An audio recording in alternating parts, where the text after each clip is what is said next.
મિત્રો ગમ્મત સાથે જ્ઞાન ચેનલમાં હું મહિપતસિંહ ગોહિલ આપ સૌનું હાર્દિક સ્વાગત કરું છું। તો આજે આપણે વિદ્યાર્થી મિત્રો જોવાના છીએ પ્રોબેશન ઓફિસર અંતર્ગત મોક ટેસ્ટ નંબર 12 બરાબર છે। એમાં આપણે કાયદા અને યોજનાના પ્રશ્નો છે એની વિસ્તૃત માહિતી આપેલી છે। તો વિદ્યાર્થી મિત્રો ઘણા વિદ્યાર્થીઓની કોમેન્ટ આવશે કે સર કાયદાના પ્રશ્નો લાવો, તો આપણે જે 50 મોક ટેસ્ટ લેવાની છે ને એમાં હું તમને જણાવી દઉં કે આપણે ટોટલ કવર કરવાનું છે બરાબર, અને પૂછાય ને એવું જ આપણે ભણાવવાનું છે બરાબર છે। મોસ્ટ ઓફલી પૂછાય તેવું। બાકી સમાજશાસ્ત્ર અને મનોવિજ્ઞાન તો તમે વાંચવાના જ છો, પણ એમાંય જે પૂછાય ને એવા પ્રશ્નો તમારી સમક્ષ લાવવાનો છો બરાબર છે। જો તમે આપણી ચેનલ પર ફર્સ્ટ ટાઈમ વિઝિટ કરતા હો તો ગમ્મત સાથે જ્ઞાન ચેનલને લાઇક કરી દેજો, શેર કરી દેજો, સબસ્ક્રાઈબ કરી દેજો। અને જો તમે આપણા ગ્રુપ પર ફર્સ્ટ ટાઈમ વિઝિટ કરતા હો અને જોડા માગતા હો તો નીચે ડિસ્ક્રિપ્શનમાં લિંક આપેલી છે, ત્યાં તમે જોડાઈ શકો। તો ચાલો વિદ્યાર્થી મિત્રો આપણે આગળ વધીએ મોક ટેસ્ટ નંબર 12 તરફ। જે વિદ્યાર્થીઓએ ગણિત અને રીઝનિંગના લેક્ચર ના જોઈએ એ પણ જોઈ લેજો, અને મોડલ પેપર છે એ પણ જોઈ લેજો બરાબર। ટોટલ 4 મોડલ પેપર છે, આ 12મી મોક ટેસ્ટ છે અને આ ગણિત રીઝનિંગના લેક્ચર છે, એ ખાસ પ્લેલિસ્ટમાં જોઈ લેજો, મળી રહેશે। અને પ્રોબેશન ઓફિસરની જે માહિતી છે એ જગ્યાને લગતી એ પણ ત્યાં આપવામાં આવી છે। તો ચાલો મિત્રો આપણે આગળ વધીએ।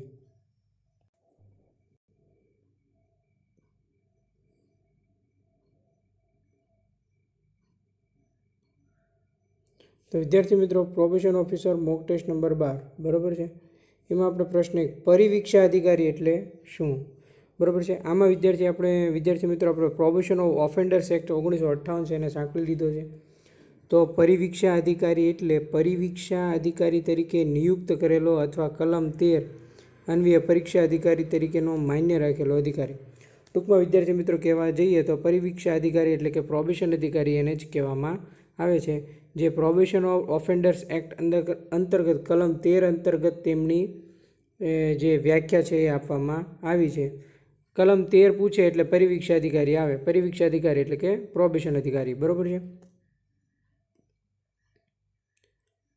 પ્રશ્ન નંબર 2, પ્રોબેશન ઓફ ઓફેન્ડર્સ એક્ટ 1958 અંતર્ગત વિહિત કરેલું એટલે શું? તો સેકન્ડ નંબરના પ્રશ્નમાં જોઈએ કે પ્રોબેશન ઓફ ઓફેન્ડર્સ એક્ટ 1958 અંતર્ગત વિહિત કરેલું એટલે આ અધિનિયમ અન્વયે કરેલા નિયમોથી વિહિત કરેલું।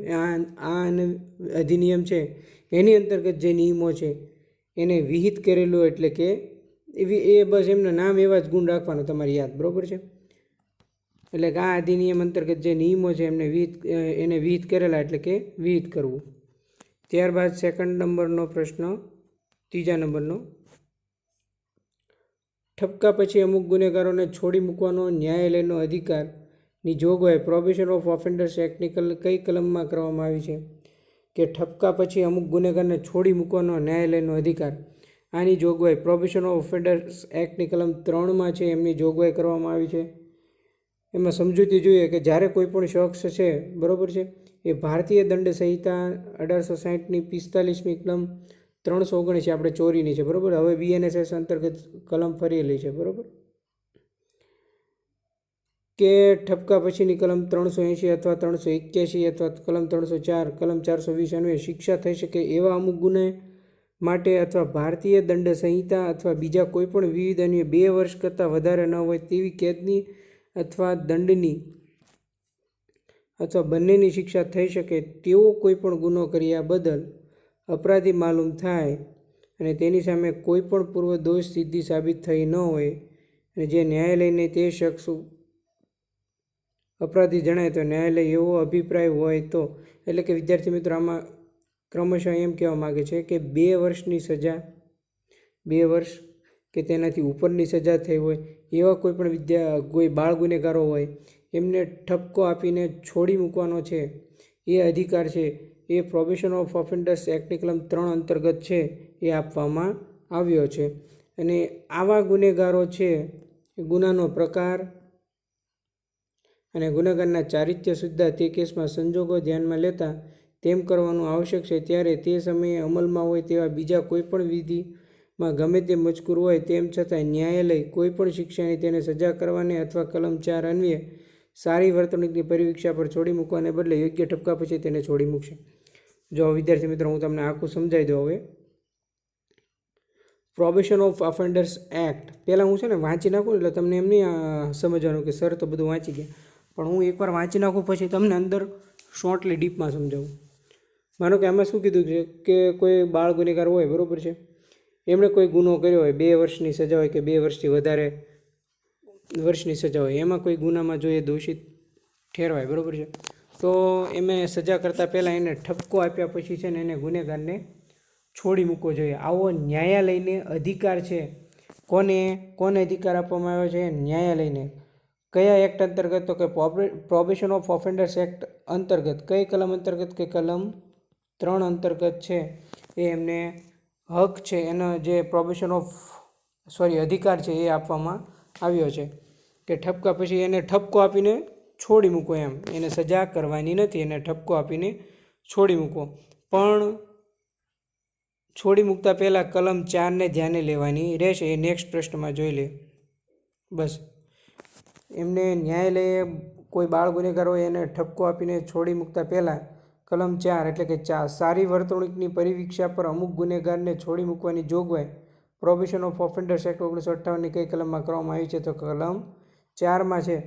માનો કે કોઈ બાળ ગુનેગાર હોય, એની સારી વર્તણૂક છે, એની સારી વર્તણૂકની પરિવીક્ષા પર અમુક ગુનેગાર છે એમને છોડી મૂકવાની જે જોગવાઈ છે એ ન્યાયાલયને પ્રોબેશન ઓફ ઓફેન્ડર્સ એક્ટ અંતર્ગત 1958ની કલમ 4 અંતર્ગત કરવામાં આપી છે. કોને અધિકાર આપવામાં આવ્યો છે? ન્યાયાલયને. એટલે કે સારી વર્તણૂક હોય તો એને છોડી દેવાનો, બરાબર છે. હવે એમની સમજૂતી જોઈ લે. જ્યારે કોઈ પણ શખ્સ મોત અથવા આજીવન કેદની શિક્ષા ન થઈ શકે તેવો હોય, બરાબર છે, અહીંયા થોડું કપાઈ ગયું છે, પછી જોઈ લઈશું આપણે. એટલે કે કોઈ ગુનેગાર હોય, બરાબર છે, એના ચારિત્ર્ય સુધાર કેસના સંજોગો ધ્યાને લેતા સારી વર્તણૂકની પરિવીક્ષા પર તેને છોડી મૂકવાનું જરૂરી છે. ત્યારે તે તત્સમયે અમલમાં હોય તેવા બીજા કોઈપણ વિધિમાં ગમે તે મજકૂર હોય, તેમ છતાં તે ન્યાયાલયને એકદમ કોઈપણ શિક્ષાની સજા ફરમાવવાને બદલે ન્યાયાલય તેને 3 વર્ષ કરતાં વધારે ન હોય તેટલી મુદ્દત દરમિયાન જ્યારે તેને બોલાવવામાં આવે ત્યારે તે હાજર થવા માટે અને સજા ભોગવવા માટે અને સમય દરમિયાન શાંતિ જાળવવા માટે અને સારી રીતે વર્તવા માટે જામીન સાથેનું અથવા જામીન વગરનું બોન્ડ આપે એટલે તેને છોડી મૂકવું. હવે જો આમાં શું કીધું છે કે સારી વર્તણૂક ઉપર છોડવાનો છે, પણ એની પાસેથી શું લેવાનું છે? બોન્ડ લેવાનો છે. શું લેવાનું છે? બોન્ડ. એ પણ કેટલા વર્ષ માટે? વધારે ન હોય તેટલી મુદ્દત દરમિયાન. 3 વર્ષ કરતાં વધારે ન હોય તેટલી મુદ્દત દરમિયાન જ્યારે તેને બોલાવવામાં આવે નામદાર કોર્ટ દ્વારા, એમને એક શરત છે, એક બોન્ડ લેવામાં આવશે. પેલા કે ને જાત મુચરકો, કે નામદાર કોર્ટ છે એને ઠપકો આપીને એની સારી વર્તણૂક આપીને છોડી તો મૂકશે બાળ ગુનેગારને, પણ એની પાસેથી એક બોન્ડ લેશે. બોન્ડ લેશે એટલે કેવો બોન્ડ લેશે? કે 3 વર્ષ કરતાં વધારે ન હોય તેટલી મુદ્દત દરમિયાન જ્યારે પણ કોર્ટ બોલાવે ત્યારે તેને કોર્ટમાં આવવાનું રહેશે, હાજર થવાનું રહેશે, અને જો એને સજા કરવામાં આવે તો સજા પણ ભોગવવાની રહેશે. ઉપરાંત આ સમય દરમિયાન એને શાંતિ જાળવવાની રહેશે, કોઈ પણ બીજો ગુનાહિત કાર્ય કરવાનું નથી, સારી રીતે વર્તન કરવાનું છે. આવું જામીન સાથેનું જામીન વગરનું બોન્ડ આપે તો એને છોડી મૂકવાનો રહેશે. એ પણ શું ધ્યાનમાં રાખીને? એની સારી વર્તણૂકની પરિવીક્ષા પર. આવો અધિકાર છે ન્યાયાલયને પ્રોબેશન ઓફ ઓફેન્ડર્સ એક્ટ 1958ની કલમ 4માં કરવામાં આવ્યો છે. ઘણા વિદ્યાર્થી મિત્રોનું લાસ્ટમાં PDF આપવાનો છે, પણ તમે લેક્ચર જોશો ને તો જ PDFમાં ખબર પડશે, બાકી તમને ખબર પડશે નહીં, બરાબર છે. હવે મિત્રો 5મો પ્રશ્ન. જ્યારે ન્યાયાલય કોઈ ગુનેગારને તેની સારી વર્તણૂકની પરિવીક્ષા પર છોડી મૂકે તે પહેલાં કોનો અહેવાલ ધ્યાને લેવામાં આવે છે?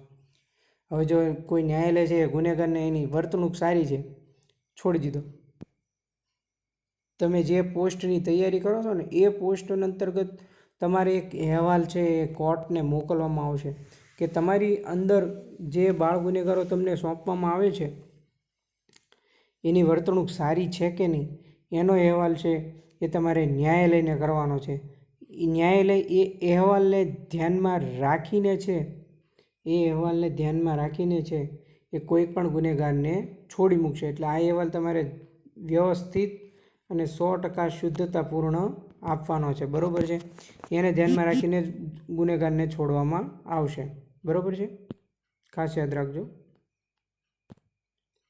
છોડી મૂકેલા ગુનેગારને વળતર અને ખર્ચ આપવાનું ફરમાવવાનો ન્યાયાલયનો અધિકારની જોગવાઈ છે. એટલે કોઈ આરોપીને છોડી મૂક્યો ગુનેગારને, એને વળતર કેટલું મળશે, એને કેટલો ખર્ચ આપવાનો છે, એની જોગવાઈ છે એ પ્રોબેશન ઓફ ઓફેન્ડર્સ એક્ટ 1958ની કલમ 5માં છે એ કરવામાં આવી છે. બરાબર, ખાસ યાદ રાખજો કે છોડી મૂકેલા ગુનેગારને વળતર અને ખર્ચ આપવાનું ફરમાવવાનો ન્યાયાલયનો અધિકારની જોગવાઈ પ્રોબેશન ઓફ ઓફેન્ડર્સ એક્ટ 1958ની કલમ 5માં છે એ કોઈ ગુનેગાર હોય એમને કેટલો ખર્ચ થયો, કેટલું વળતર આપવાનું છે બરાબર છે, એમને નિર્દોષ છોડી દીધો તો એમને કેટલું વળતર મળશે, કેટલો ખર્ચ મળશે એ પણ છે એની જોગવાઈ છે આ અંતર્ગત આપવામાં આવેલી છે.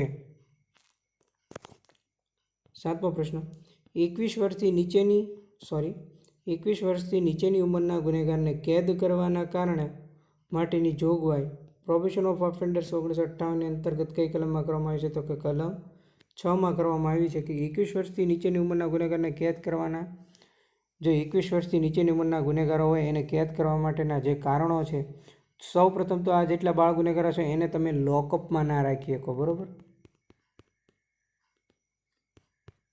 બરોબર છે, આવા બધા કારણો છે, આ બધું તમારે જોવું પડે. બરોબર છે, તમે એને કેદ કરો તો એને પકડીને એને લોકઅપમાં ના મૂકી શકો. આવું છે પ્રોબેશન ઓફેન્ડર્સ એક્ટ 1958ની કલમ 6માં છે એની જોગવાઈ છે એ 21 વર્ષથી નીચેની ઉંમરના ગુનેગારને કેદ કરવા માટેના કારણોની જોગવાઈ કરવામાં આવી છે. 8મો પ્રશ્ન, પરિવીક્ષા અધિકારીની ગુપ્તતાનો અહેવાલની જોગવાઈ કઈ કલમમાં કરવામાં આવી છે? જો પ્રોબેશન ઓફ ઓફેન્ડર્સ એક્ટ 1958ની કલમ 7માં એની જોગવાઈ કરવામાં આવી છે. એટલે કે જે તમારે નામદાર કોર્ટને જે તમારે પ્રોબેશન ઓફિસર છે, પરિવીક્ષા અધિકારી એટલે મેં અગાઉ કીધું એમ પ્રોબેશન ઓફિસર, બરાબર છે, એમણે જે તમારે કોઈ બાળ ગુનેગાર તમારી અંડરમાં હોય એની જે ગુપ્તતાનો અહેવાલ હોય એ તમારે કોર્ટને કરવાનો છે. આ અહેવાલની જોગવાઈ છે એ પ્રોબેશન ઓફ ઓફેન્ડર્સ એક્ટ 1958ની કલમ 7માં આ જોગવાઈ કરવામાં આવી છે. બરાબર છે.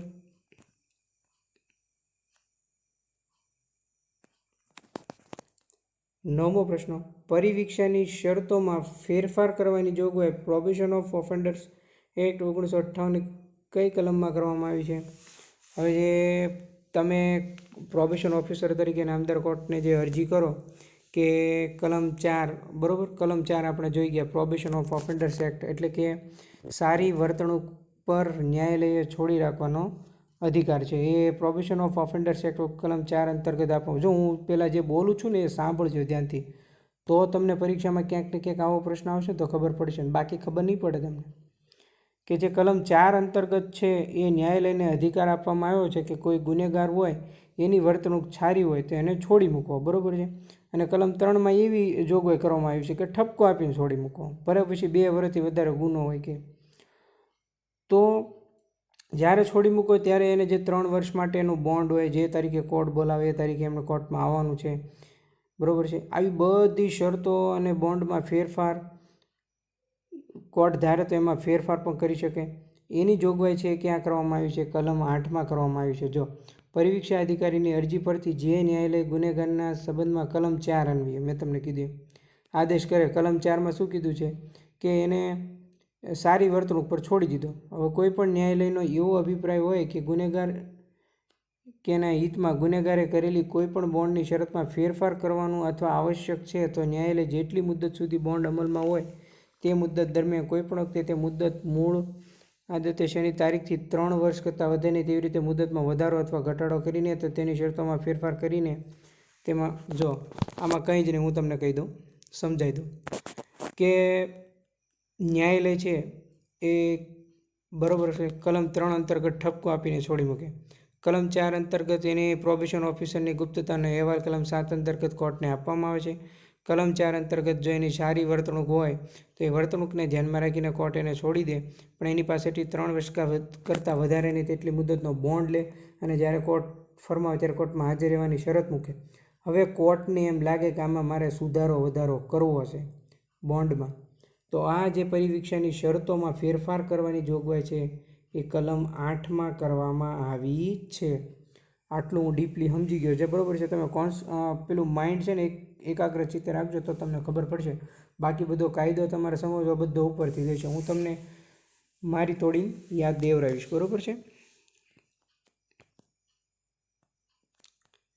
હવે વિદ્યાર્થી મિત્રો આવશે 10મો પ્રશ્ન, બોન્ડની શરતોનું પાલન કરવામાં ચૂક કરનાર ગુનેગારના દાખલામાં કાર્યરીતિની જોગવાઈ સમજાવો. હવે ઘણા બધા બાળ ગુનેગારો હોય એમણે બોન્ડ આપ્યો કોર્ટને, હું તમને સમજાવી દઉં બરાબર, પછી ત્યાં હું વાંચી નાખીશ બરાબર, એટલે તમને એની અંદર શું કહેવા માગે છે ને એ ખબર પડી જાય છે. હવે કોઈ બાળ ગુનેગાર છે એ બોન્ડનો ભંગ કરે, શરતોનું પાલન કરવામાં ચૂક કરે, તો આ ચૂક કરે તો એની સામે કયા પગલાં લેવા એની જોગવાઈ છે એ પ્રોબેશન ઓફ ઓફેન્ડર્સ એક્ટ ન્યાયાલયને આપી છે.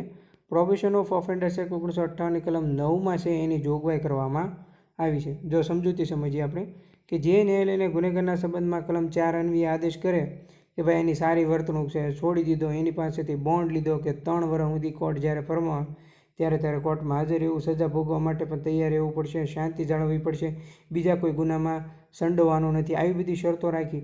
હવે એણે એક ગુનો કર્યો છે અને એ દરમિયાન જ એણે બીજો ગુનો કર્યો, એણે શરતનો ભંગ કર્યો, તો શું કરવાનું એની જોગવાઈ છે આપણે આ સમજીએ.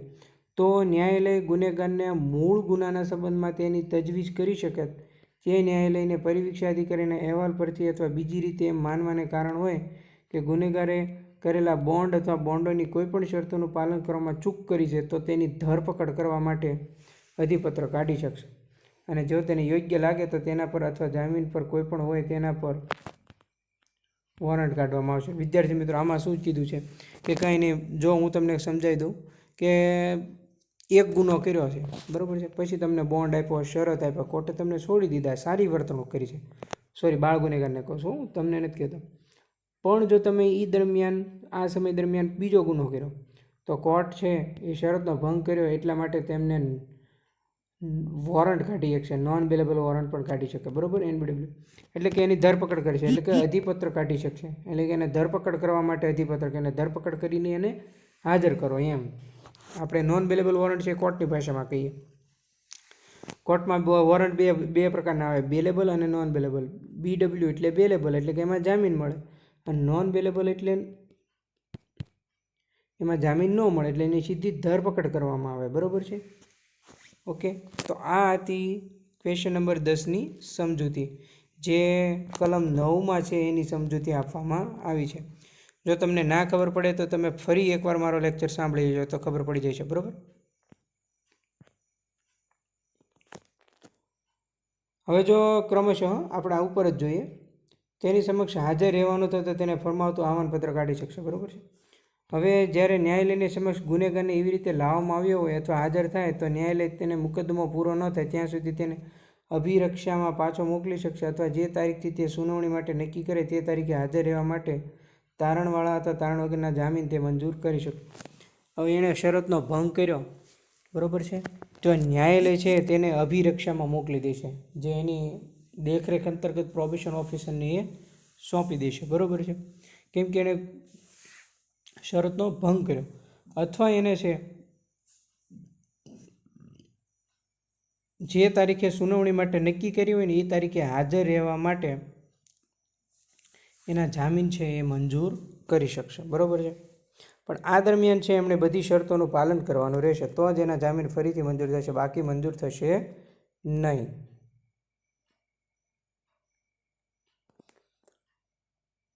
અગિયારમો પ્રશ્ન, પરિવીક્ષા અધિકારી અને પરિવીક્ષા અધિકારીની ફરજોની જોગવાઈ કઈ કલમમાં કરવામાં આવી છે? જો આમાં અલગ અલગ કીધું છે, પરિવીક્ષા અધિકારી અને પરિવીક્ષા અધિકારીની ફરજો. તો આમની જોગવાઈ છે એ પ્રોબેશન ઓફ ઓફેન્ડર્સ એક્ટ 1958 કલમ 13 અને 14 કરવામાં આવી છે. 13 પરિવીક્ષા અધિકારી આવશે અને 14 પરિવીક્ષા અધિકારીની ફરજો આવશે, એટલે કે પ્રોબેશન ઓફિસર અને પ્રોબેશન ઓફિસરની ફરજો. હવે આપણે પ્રોબેશન અધિકારીની ફરજો જોઈએ. જો આ તમારે જે પોસ્ટ લેવાના છો ને એની ફરજ શું છે એ પણ તમને ખબર હોવી જોઈએ. ઘણીવાર તમને ફરજની ના ખબર હોય તો પણ તમારે નોકરી કોઈ કામની નથી બરાબર છે, તે ખાસ યાદ રાખજો. તો તમારી ફરજ શું છે? તો પ્રોબેશનરના સંબંધમાં પ્રોબેશન અધિકારી પ્રોબેશનના મિત્ર માર્ગદર્શક તરીકે કાર્ય કરશે બરાબર છે. તમને જે પ્રોબેશનર સોંપવામાં આવે એને કાયદાની ભાષામાં પ્રોબેશનર અથવા બાળ ગુનેગાર કહેવાય, એના મિત્ર અને માર્ગદર્શક તરીકે તમારે કાર્ય કરવાનું છે. એની દેખરેખ અને હુકમની કોઈ જોગવાઈને આધીન રહીને પ્રોબેશનરને નિશ્ચિત ગાળાએ પોતાની સમક્ષ હાજર થવાનું ફરમાવી શકશે, તેને વારંવાર મળશે અને તેની સાથે નિકટનો સંપર્ક રાખશે. એક મિત્ર તરીકે, એક માર્ગદર્શક તરીકે તેની સાથે લાગણીભર્યા સંબંધો બાંધીને પ્રોબેશનર અધિકારીએ તમને જે પ્રોબેશનર સોંપવામાં આવે એની સાથે નિકટનો સંપર્ક રાખવાનો રહેશે.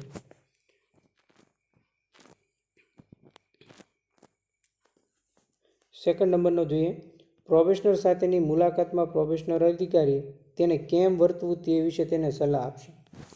હવે એમણે ગુના કર્યા હોય, બરાબર છે, એટલે હવે તમારે એને સલાહ દેવાની છે કે તમારે આ વર્તન કરવાનું નથી, આવી રીતે રહેવાનું છે, બરાબર છે. અને કયા દિવસોએ પ્રોબેશન અધિકારી સમક્ષ તેણે હાજર થવું તે નિર્દિષ્ટ કરશે.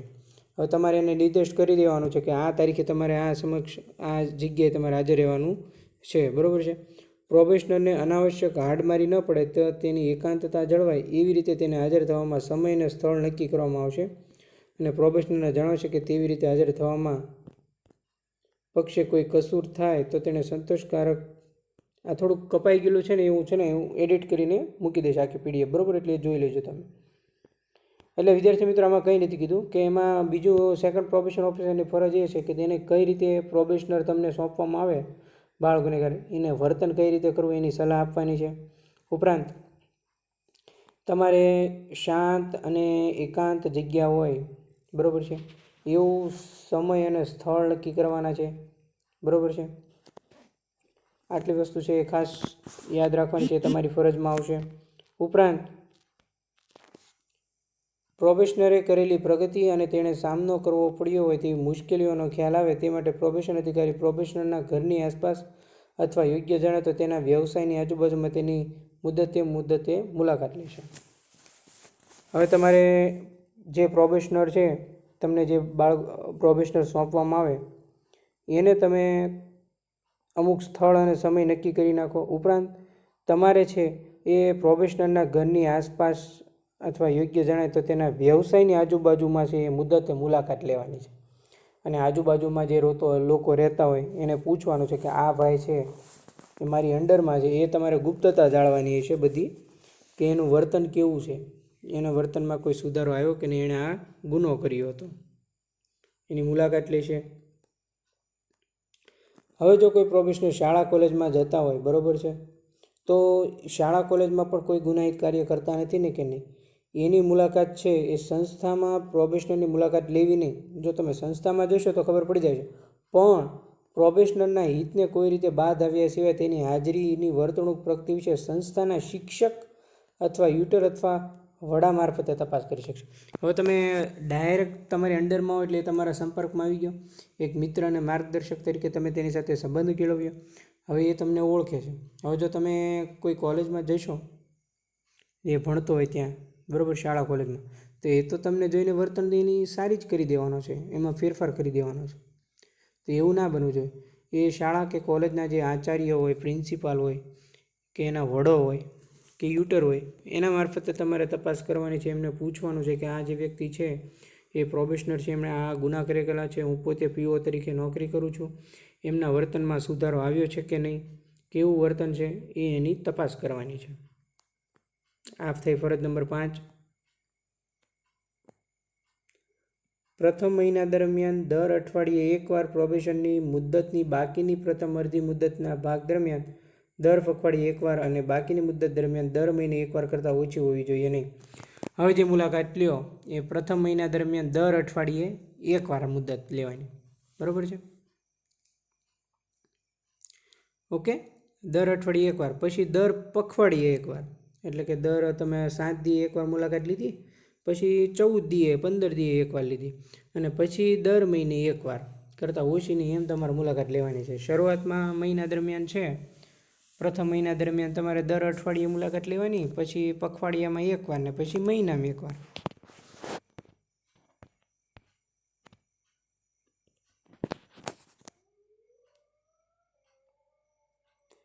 સાતમી ફરજ એ છે કે પ્રોબેશન અધિકારીએ દાખલા, સલાહ, સહાય આપીને તેમજ સમજાવીને, જરૂર જણાય ત્યાં ચેતવણી આપીને જેવા પ્રયાસ કરવો જોઈશે કે પ્રોબેશનર દેખરેખ હુકમની શરતોનું ઉલ્લંઘન કરતો નથી અથવા બીજો કોઈ ગુનો કરતો નથી અથવા કાયદા અનુસાર વર્તે છે અને તેનું વર્તન સમાજ પ્રત્યેનું વલણ, ટેવો, ચારિત્ર્ય અને નીતિ નિમિત્તતા સુધરે છે, જેવી રીતે ફરી ગુનો કરે નહીં. જો તમારે એને સલાહ દેવાની છે, સમજાવવાનો છે અને જરૂર જણાય તો તમારે એને ચેતવવાનો પણ છે. બરાબર છે કે જો તમે આ ગુનો કર્યો તો આવું થશે, સમાજમાં આવું આવું બની શકે છે, એનાથી તમારા પરિવારના સભ્યોને છે ગંભીર નુકસાન થાય છે. કાલ સવારે તે પુખ્ત વયનો બનશે તો તેના પત્ની તથા બાળકો છે એ પોતે આવો નવો ગુનો વર્તન કરશે તો એમને પણ બહુ ખરાબ પરિસ્થિતિનો સામનો કરવો પડશે, એવી સલાહ આપી શકે છે. બરાબર છે. અને એને ચેતવવો પડશે કે જો તમે આવા ગુના કરશો તો તમને સજા થશે, તમારે જેલમાં જવું પડશે, એમ એને ચેતવવું પડશે. અને એને શરત હોય એ શરતનું કઈ રીતે પાલન કરવું એ પણ સમજાવવું પડશે. અને એવી રીતે એને સમજાવીને સમાજમાં એને સાયુજ્ય સ્થાપન કરવાનું છે અને પાછો સમાજમાં જે સીધો કરીને તમારે મોકલવાનો છે એમ. હવે એમને જોઈએ આપણે 8મી ફરજ. પ્રોબેશન અધિકારી પ્રોબેશનરના વર્તન અને જીવન પદ્ધતિ ઉપર વધુ સારા નિયંત્રણ માટે અથવા તેના પર ગાઢ દેખરેખ રાખવા માટે પોતાને જરૂરી લાગે તેવા પગલાં લે છે. હવે એના વર્તન અને જીવન પદ્ધતિ ઉપર નિયંત્રણ છે, કોઈ સુધારો નથી લાવ્યો, તો એની દેખરેખ રાખવા માટે પોતાને યોગ્ય લાવે એવા પગલાં પણ તમે ભરી શકો છો. બરાબર છે. પ્રોબેશન અધિકારીના કેસના સંજોગમાં જોતા જરૂર જણાતો યથાપ્રસંગ કલમ 8ની પેટાકલમ 1 અથવા તેની પેટાકલમ 3 હેઠળ અરજી કરશે. ગુનેગારે કરી આપેલા બોન્ડ અથવા કોઈ પણ શરતનું પાલન કર્યું નથી તો એવું હુકુમત ધરાવતી કોર્ટને માનવા પહેરે એવી કોઈ હકીકત હોય તો તે વિશે જો આપણે આગળ જોઈ ગયા પ્રોબેશન ઓફ ઓફેન્ડર્સ એક્ટ બરાબર 1958. આ 1973નો પ્રશ્ન છે. પ્રોબેશન ઓફ ઓફેન્ડર્સ એક્ટ 1973નો પ્રશ્ન છે કે પ્રોબેશન અધિકારીની ફરજ દરમિયાન એમાં આપણે 8મી ફરજ જોઈએ છીએ કે જો તમને જરૂર જણાય કે એમના વર્તનમાં સુધારો આવ્યો નથી, શરતનો ભંગ કર્યો છે, તો એ તમારે કોર્ટને રિપોર્ટ કરવાનો રહેશે. બરાબર છે.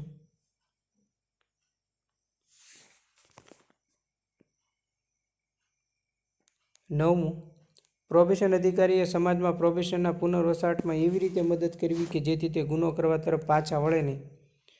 આ માટે પ્રોબેશન અધિકારી પ્રોબેશન માટે નીચે પ્રમાણે પ્રબંધ કરે છે. તમારે એને એવી રીતે સુધારવાનો છે કે તે બીજી વાર ગુનો કરે નહીં. ખાસ યાદ રાખજો. બરાબર છે. આ પ્રોબેશન ઓફ ઓફેન્ડર્સ એક્ટ 1973 અંતર્ગત આપણે તમારી ફરજો જોઈ રહ્યા છીએ. બરાબર. જે પોસ્ટની તમે તૈયારી કરી રહ્યા છો ને. હવે આ હું એટલા માટે તમને સમજાવું છું કારણ કે તમને વિધાન વૈકલ્પિક સ્વરૂપે પણ પૂછી શકે, વિધાનિક સ્વરૂપે પણ પૂછી શકે નીચેનામાંથી કઈ પ્રોબેશન અધિકારીની ફરજ છે કે નીચેનામાંથી કઈ પ્રોબેશન અધિકારીની ફરજ નથી. તો તમને આટલું તમે ડીપમાં ભણ્યા હો ને તો વાંધો ના આવે. બરાબર છે. તાલીમની સુવિધાઓ ઊભી કરવાની છે, રોજગારીની તકો ઊભી કરવાની છે, તમારે નાણાકીય સહાય આપવાની છે પેટા નિયમ 10 અંતર્ગત. બરાબર છે.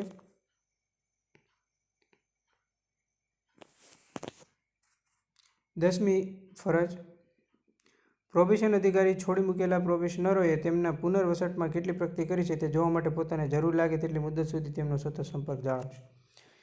એટલે કે તમે છોડી મૂક્યા, બરાબર છે, નામદાર કોર્ટે છોડી મૂક્યા, એનું વર્તનમાં સુધારો થઈ ગયો, પુનર્વસાટ કરી દીધો, પછી પણ તમારે મુલાકાત લેવાની અમુક મુદત પછી કે એને સરનો સંપર્ક કેળવવાનો અને એને પાછું સલાહ સૂચન આપતું રહેવાનું એમ કે ફરી આપણે એ રસ્તા પર જવાનું નથી.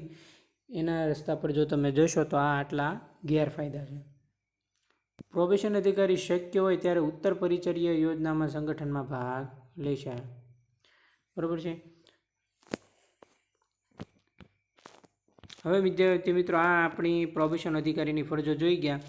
હવે આપણે યોજના જોઈએ. સમાજ કલ્યાણ સુરક્ષા ખાતા અંતર્ગત જે યોજના આવે છે શિષ્યવૃત્તિ મેળવવાની યોજના છે. બરાબર છે. વિકલાંગ શિષ્યવૃત્તિ યોજના એ કોને મળે તો કે જે 40% પાત્રતા ધરાવતા હોય એમને જે વિકલાંગ શિષ્યવૃત્તિ યોજના મળે છે. વિદ્યાર્થી મિત્રો વિચાર કરો, હજી તો આ 13મો પ્રશ્ન છે અને આપણે અડધો કલાક થઈ ગયો. બરાબર છે.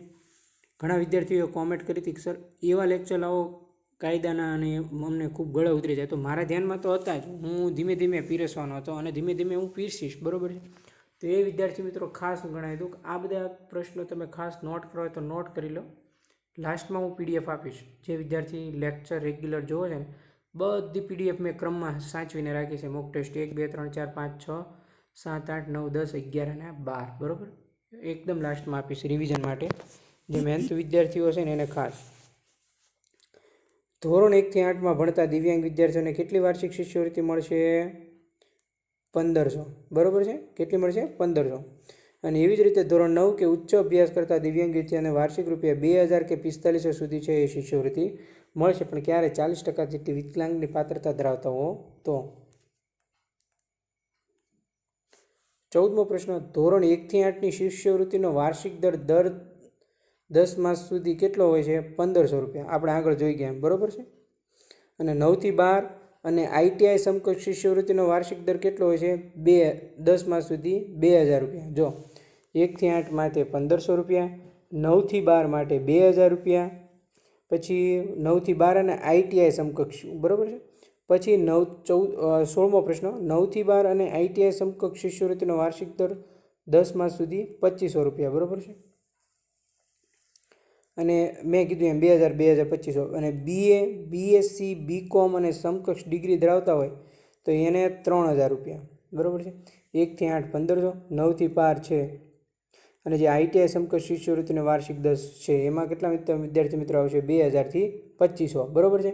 આપણે આગળ જોઈ ગયા એમ આમાં તમારે ખાલી છે ને આ 15માં અને 16માં તમારે શું યાદ રાખવાનું છે ખબર છે? આ યાદ રાખવાનું છે. ધોરણ 9 કે તેથી ઉચ્ચ અભ્યાસ કરતા દિવ્યાંગ વિદ્યાર્થીઓનો વાર્ષિક દર 2000 કે તેથી વધુ પણ અને 4500 સુધી. આ તમારે દર યાદ રાખવાનો છે.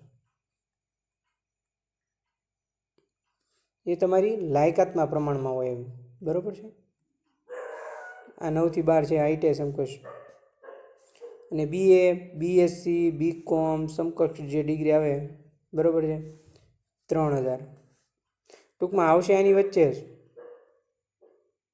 પણ આ તો જે ઉચ્ચ અભ્યાસ કયા કયા છે એ હું તમને બતાવી દઉં.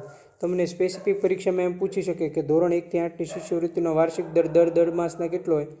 1500 રૂપિયા. ધોરણ 9 થી 12 ITI સમકક્ષ 2000 રૂપિયા. BA BSc BCom સમકક્ષ 3000 રૂપિયા બરાબર. એવી રીતે પૂછી શકે. પછી વિદ્યાર્થી મિત્રો જોઈએ કે અંધ વ્યક્તિ હોય એના માટે જે રીડર એલાઉન્સ છે એટલે કે ધોરણ 8 સિવાયની ઉપરના દર્શાવેલા અન્ય તમામ અભ્યાસક્રમો માટે 1500 રૂપિયાની સહાય છે એ દિવ્યાંગ શિષ્યવૃત્તિ યોજના અંતર્ગત આપવામાં આવે છે. વિદ્યાર્થી મિત્રો આપણે જે આ બધી યોજના શિષ્યવૃત્તિ અંતર્ગત કેટલી મળે ને એ પણ તમારે સમાજ કલ્યાણ અંતર્ગત આવે છે યોજના. એટલા માટે મેં આપણે સાંકળી લીધું છે બરાબર છે તમામ. એટલે ખાસ એ પણ પૂછાય તેવો જ પ્રશ્ન છે બરાબર છે વિદ્યાર્થી મિત્રો. આ શિષ્યવૃત્તિના પ્રશ્ન પૂછાય એટલે તમને હવે આવડશે, મારું એવું ખ્યાલ છે બરાબર છે. અંધ વ્યક્તિઓ માટે છે એ રીડર એલાઉન્સ છે 1500 રૂપિયા છે. ત્યારબાદ જોઈએ 19મો પ્રશ્ન, BEd BTech LLB BCA MB BS અને સમકક્ષ અભ્યાસક્રમો તેમજ diploma in professional and engineering study in plant training તેને સમકક્ષ છે 4500 રૂપિયા. આવી ગયા છેલ્લે 2000 થી 4500. તો આ જે એમની શિષ્યવૃત્તિનો દર છે એ અંતર્ગત રહેશે બરાબર. લાસ્ટમાં જે BEd BTech LLB BSc MB BSc અને જે diploma in professional and engineering study in plant training છે એના અંતર્ગત 4500 રૂપિયા શિષ્યવૃત્તિ આપવામાં આવે છે. એવી જ રીતે જોવા જઈએ વિદ્યાર્થી મિત્રો તો MSc MPhil LLM MEd શિષ્યવૃત્તિનો વાર્ષિક દર છે એ 3500 રૂપિયા છે. 20મા પ્રશ્ન જોઈએ. અને 21મો પ્રશ્ન જોઈએ આપણે કે MSc MPhil LLM MEd શિષ્યવૃત્તિનો વાર્ષિક દર છે 4500 રૂપિયા રહેશે બરાબર છે. જો વિદ્યાર્થી મિત્રો આમાં શું છે MSc MPhil LLM ને MEd બરાબર છે એ 4500 આપણે 3500 થી 4500 સુધી રહેશે બરાબર. એટલે ખાસ યાદ રાખજો. ઓકે ડન છે વિદ્યાર્થી મિત્રો. તમને અહીંયા દેખાય છે બરાબર છે કે આ બંને સેમ છે. ઘણા પ્રશ્ન થયો છે તો બંનેમાં કેમ અલગ અલગ શિષ્યવૃત્તિ? તો વિદ્યાર્થી મિત્રો જોઈએ કે MSc MPhil છે બરાબર છે એમાં ડે સ્કોલર માટેનો દે છે. આ છે ને ડે સ્કોલર. આ જે દર છે ને એ ડે સ્કોલરનો છે અને બાકી છે એ હોસ્ટેલર.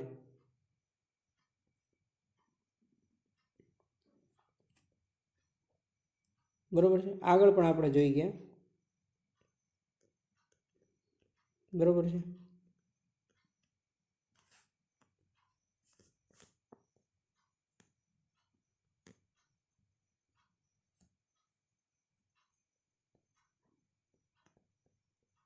આ એક તમારે ખાસ યાદ રાખવાનું છે. બરાબર છે.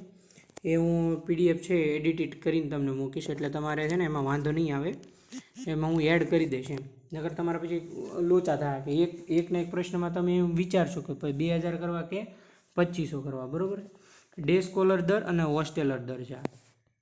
ત્યારબાદ વિદ્યાર્થી મિત્રો આપણે જોઈએ હવે આગળ.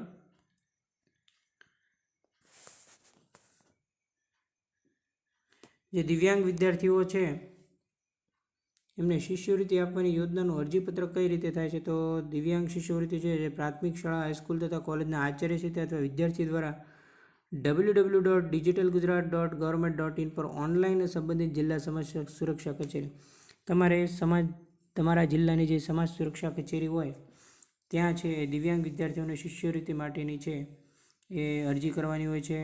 એમાં પ્રાથમિક શાળામાંથી પણ કરી શકે, હાઈસ્કૂલમાંથી પણ વિદ્યાર્થી કરી શકે, કોલેજના આચાર્ય શ્રી વિદ્યાર્થી દ્વારા પણ વેબસાઇટનું નામ છે www.digitalgujarat.government.in પર કરવાની છે. 23મો પ્રશ્ન, દિવ્યાંગ શિષ્યવૃત્તિના અરજીપત્રકો સાથે સામેલ કરવાના પુરાવા કયા છે? તો કે દિવ્યાંગતાનું જે ઓળખ કાર્ડ આવે એ છે, જે તે સિવિલ હોસ્પિટલના તબીબી બોર્ડની દિવ્યાંગતાની ટકાવારી દર્શાવતું પ્રમાણપત્ર. હવે જે તમારે શિષ્યવૃત્તિ મેળવવાની હોય તો જે તમારું ઓળખ કાર્ડ છે એ આવશે, ઉપરાંત જે સિવિલ હોસ્પિટલના તબીબી અધિકારીઓ દ્વારા જે તમારે કેટલા ટકા દિવ્યાંગતા છે એનું જે એક પ્રમાણપત્ર આપવામાં છે એ પણ સાથે રાખવાનું છે. ઉપરાંત આધાર કાર્ડની નકલ છે, બેંક એકાઉન્ટની માહિતી છે, ગત વર્ષના વાર્ષિક પરિણામની પ્રમાણિત નકલ, અરજીપત્રકો જે તે શૈક્ષણિક સંસ્થા દ્વારા ડિજિટલ ગુજરાત પોર્ટલ પર ઓનલાઈન ફોર્મ ભરીને સમાજ સુરક્ષા અધિકારીની કચેરીને મોકલાવાના છે. આટલી વસ્તુ છે દિવ્યાંગ શિષ્યવૃત્તિના અરજીપત્રક માટે દિવ્યાંગ વિદ્યાર્થીઓએ છે સાથે રાખવાના છે. એક એનું ઓળખ કાર્ડ, ઉપરાંત જે તબીબી સિવિલ, જો આ તમને પ્રશ્ન કઈ રીતે પૂછી શકે? આવી રીતે પૂછી શકાય. તે દિવ્યાંગ શિષ્યવૃત્તિના અરજીપત્રકો સાથે સામેલ કરવાના પુરાવામાં નીચેનામાંથી કોનો સમાવેશ થાય છે અથવા કોનો સમાવેશ થતો નથી? તો આ તમને આવડવું જોઈએ. બરાબર, ખાસ યાદ રાખજો.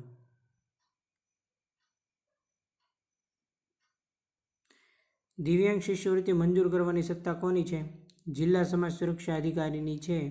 એ દિવ્યાંગ શિષ્યવૃત્તિ છે એ મંજૂર કરવાની સત્તા છે. કોની છે? જિલ્લા સમાજ સુરક્ષા અધિકારીની, જે તે જિલ્લાના. 25મો અને લાસ્ટ પ્રશ્ન, ઇન્દિરા ગાંધી રાષ્ટ્રીય દિવ્યાંગ પેન્શન યોજનાનો લાભ કોને મળવા થશે? તો કે જે 80% કે તેથી વધુ દિવ્યાંગતા ધરાવતા વિદ્યાર્થીઓ છે એમને ઇન્દિરા ગાંધી રાષ્ટ્રીય દિવ્યાંગ પેન્શન યોજનાનો લાભ મળશે. ઉપરાંત 18થી 19 વર્ષ સુધીના દિવ્યાંગ વ્યક્તિને પણ લાભ મળવા તત્પર થશે. એવું નથી કે વિદ્યાર્થીઓને મળશે. જે 80% વિકલાંગતા ધરાવે છે એ 18થી 19 વર્ષ સુધીના તમામ દિવ્યાંગને છે એમને ઇન્દિરા ગાંધી રાષ્ટ્રીય દિવ્યાંગ પેન્શન યોજનાનો લાભ મળશે. આ યોજના હેઠળ જે બીપીએલ કાર્ડ અંતર્ગત આવતા હોય એમને પણ મળવાપાત્ર લાભ થશે. બરાબર છે. તો કે દિવ્યાંગ શિષ્યવૃત્તિ મંજૂર કરવાની સત્તા કોની છે? જિલ્લા સમાજ સુરક્ષા અધિકારીની. બરાબર છે. એમાં તો પાત્રતા 40% છે, પણ ઇન્દિરા ગાંધી જો રાષ્ટ્રીય દિવ્યાંગ પેન્શન યોજના પૂછે, જો ખાલી તમને આમાં શું લખ્યું છે એ તમારે ખાલી વાંચવાનું છે. ઇન્દિરા ગાંધી રાષ્ટ્રીય દિવ્યાંગ પેન્શન યોજના કીધું છે. શું કીધું છે? પેન્શન યોજના. બરાબર. ઓલી આપણે જોઈ ગયા શિષ્યવૃત્તિ યોજના જોઈ. તો આ જે પેન્શન યોજના છે એ 80 કે તેથી વધુ દિવ્યાંગતા ધરાવતા વ્યક્તિને મળે છે. બરાબર છે. એમાં 18 વર્ષથી 19 વર્ષ સુધીના તમામ દિવ્યાંગ વ્યક્તિઓને છે એનો લાભ મળવાપાત્ર થશે. બરાબર છે.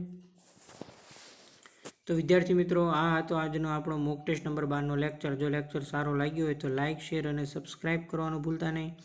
તમારા સાથી મિત્રોના ગ્રુપમાં જરૂર લિંક શેર કરજો, તેથી તમામ વિદ્યાર્થીઓને છે તેનો લાભ મળે અને વધુમાં વધુ વિદ્યાર્થીઓ આપણા સુધી જોડાય. જે પણ વિદ્યાર્થીઓએ અગાઉની 11 મોક ટેસ્ટ નથી જોઈ તે જોઈ લેજો. બરાબર છે. 11 મોક ટેસ્ટ જેણે જોઈ છે એમને ખ્યાલ આવી જશે આપણે કેટલું ડીપમાં જ્ઞાન આપ્યું છે. તો મળીએ મિત્રો નેક્સ્ટ મોક ટેસ્ટ નંબર 13માં. થેન્ક યુ મિત્રો, આભાર. મળીએ નવા કન્ટેન્ટ સાથે. Good night. કેમ કે હું રાત્રે 1 વાગ્યા સુધીને લેક્ચર બનાવું છું, અત્યારે 1:30 વાગ્યા ઉપર થયું છે. બરાબર છે. તમારા માટે એટલા માટે હું ગુડ નાઇટ કહું છું. તો લેક્ચર તો સવારે જ આવશે, પણ સર એમ કહે કેમ અત્યારે સવારમાં ગુડ નાઇટ કીધું. તો મોડે રાત સુધી તમારા માટે જાગીને જો લેક્ચર બનાવો તો આખો લેક્ચર જોવો એ તમારી ફરજ આવે, બરાબર. એ ખાસ આખો લેક્ચર જોજો, મારી નમ્ર વિનંતી અને અપીલ છે, બરાબર છે. અને બધા ગ્રુપમાં આપણો લેક્ચરની લિંક નાખી દેજો એટલે બધા એનો લાભ લે. થેન્ક યુ મિત્રો, આભાર.